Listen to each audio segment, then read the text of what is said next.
बिस्मिल्लाहिर्रहमानिर्रहीम। आप लोग देख रहे हैं मेरा यूट्यूब चैनल बायोलॉजी ब्रेकडाउन। हम फर्स्ट ईयर का यूनिट नंबर 1 सेल एंड सब सेलुलर स्ट्रक्चर पढ़ रहे हैं, जिसमें आज जो हमारा टॉपिक है वो है प्लाज्मा मेम्ब्रेन। प्लाज्मा मेम्ब्रेन जो है, जिसे हम सेल मेम्ब्रेन भी कहते हैं, ये बेसिकली ये क्या चीज होती है? ये बाउंड्री होती है प्रोटोप्लाज्म की। प्रोटोप्लाज्म यानी जो सेल का साइटोप्लाज्म होता है और उसके अंदर मौजूद जितने भी ऑर्गेनल्स होते हैं उनके इर्द गिर्द एक बाउंड्री बनी हुई होती है, जिसे हम प्लाज्मा मेम्ब्रेन या सेल मेम्ब्रेन कहते हैं। It is found in all living prokaryotic and eukaryotic cells. जितने भी सेल्स हैं, चाहे वो प्रोकैरियोटिक हो या यूकैरियोटिक हो, इन सब में ये प्लाज्मा मेम्ब्रेन पाई जाती है। It controls the passage of materials into and out of the cell. इसका फंक्शन ये होता है कि ये जितने भी सेल के अंदर मटेरियल्स ने जाना होता है या सेल से बाहर जाना होता है, जिन मटेरियल्स ने इन और आउट होना होता है, उन सब को कंट्रोल करने का फंक्शन जो है वो प्लाज्मा मेम्ब्रेन के जिम्मे होता है।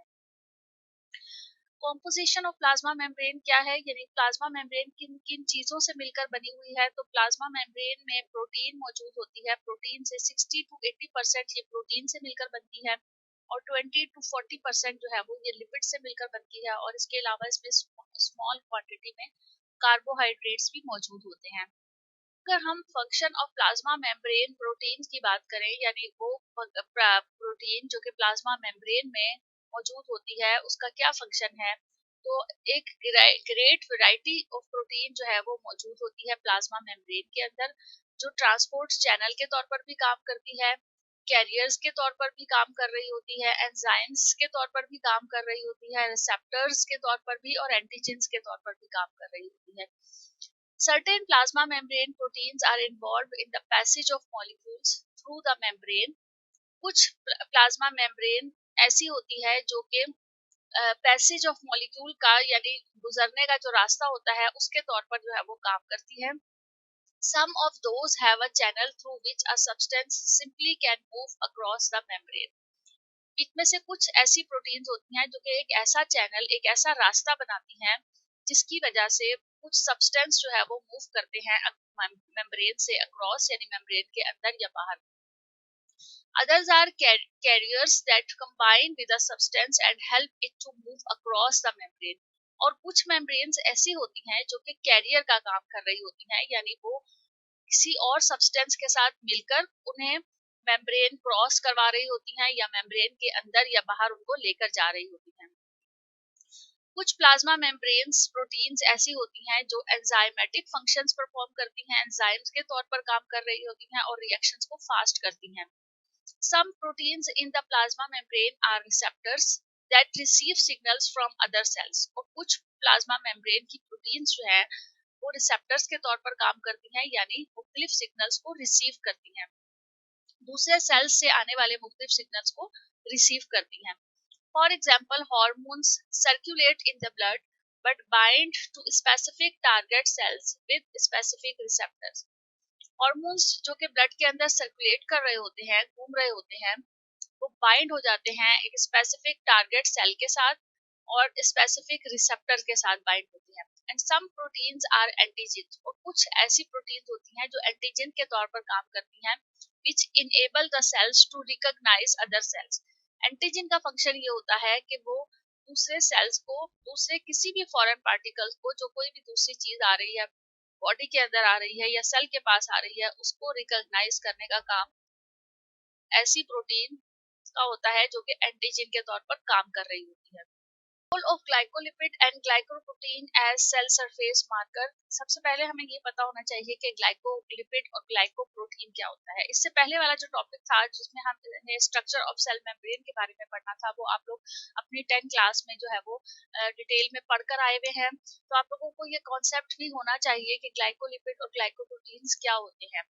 अभी आप लोगों की फर्स्ट ईयर में उस टॉपिक को जो है वो एक्सक्लूड कर दिया गया है, वो पेपर में इंक्लूड नहीं किया जाएगा। तो यहाँ आप लोगों को थोड़ा सा कॉन्सेप्ट देना बनता है कि ग्लाइकोलिपिड क्या होता है। जब ग्लूकोज का मॉलिक्यूल या कार्बोहाइड्रेट्स के मॉलिक्यूल्स लिपिड के साथ अटैच हो जाते हैं तो वो ग्लाइकोलिपिड के मॉलिक्यूल बन जाते हैं। और इसी तरह से जब ग्लूकोज के मॉलिक्यूल्स या कार्बोहाइड्रेट्स के मॉलिक्यूल्स प्रोटीन के साथ अटैच हो जाते हैं तो वो ग्लाइकोप्रोटीन के मॉलिक्यूल बन जाते हैं। और ये चूंकि सेल मेम्ब्रेन के स्ट्रक्चर बनाने में हेल्प कर रहे होते हैं, तो ये एक सेल सरफेस मार्कर के तौर पर इस्तेमाल होते हैं। तो ग्लाइकोलिपिड और ग्लाइकोप्रोटीन एक्ट करते हैं सेल सरफेस मार्कर के तौर पर, और ये इन्वॉल्व होते हैं in cell to cell recognition and sticking the correct cell together in tissues. कि एक सेल ने दूसरे सेल के साथ जब स्टिक होना होता है, तो ये सेल सरफेस मार्कर ही जो है वो सेल मेम्ब्रेन को बताते हैं कि कौन सा सही सेल है जिसके साथ अटैच होकर उसने टिश्यू बनाना है। तो इसका फंक्शन क्या हो गया, ये सेल को रिकॉग्नाइज करता है और स्टिकिंग करने में हेल्प करते हैं। फिर हमारा टॉपिक है regulation of cells interactions with its environment by the plasma membrane. Cell की इंटरैक्शन, सेल का किसी दूसरे सेल के साथ या किसी एनवायरनमेंट के साथ उसका क्या ताल्लुक है, और इसमें प्लाज्मा मेम्ब्रेन क्या रोल प्ले कर रही है, ये हमने इस हेडिंग में पढ़ना है। Plasma membrane regulates cells interaction with its environment by controlling transport material. Plasma membranes regulate cells interaction with its environment. Environment के साथ जो बेसिक रिएक्शन होता है, जो इंटरेक्शन होता है, वो सेल मेम्ब्रेन का ही होता है। तो सेल मेम्ब्रेन एनवायरनमेंट के साथ एक इंटरेक्शन करती है by controlling transport of material across the cell. Cell के अंदर और बाहर जाने के लिए transport across plasma membrane occurs to maintain a suitable pH.